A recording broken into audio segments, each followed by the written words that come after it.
Disc brakes use the clamping method for braking. We know that the brake system works because there is friction. In the disc brake system, friction occurs when the brake pad clamp a rotating rotor. So, there are two main components.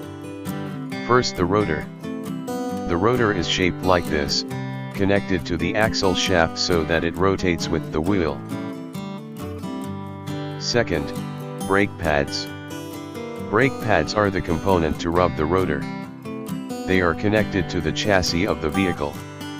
So, when they're clamped the rotor, brake pads are able to hold the rotor rotation. But how the brake pads clamp the rotor? We have another components. It is the brake caliper. Brake caliper is a brake actuator that produce clamping movements. The latest cars generally use hydraulic brake control. The hydraulic system basically functions to move energy from the pedal to the actuator more effectively. So, when we press the pedal, the push rod is pushed, so that the piston inside the master cylinder is also pushed. The movement of the piston will press the fluid so that the fluid moves outwards.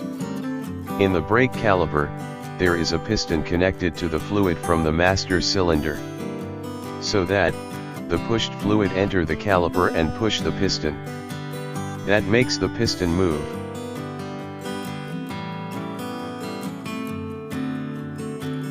But why is the piston only on one side?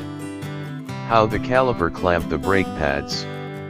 The brake caliper you see is a floating type. The floating type, widely applied from city cars to SUVs. In this type, there are two caliper pins. So the caliper can freely slide. So the movement of the piston will slide the caliper. When the piston move, the inner brake pad rub the disc. Then the piston continues to move.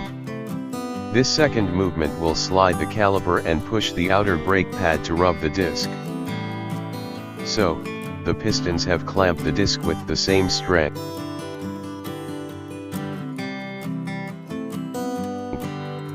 It's easy, right? That's an animation of how hydraulic disc brakes work. Hopefully useful, and subscribe for more.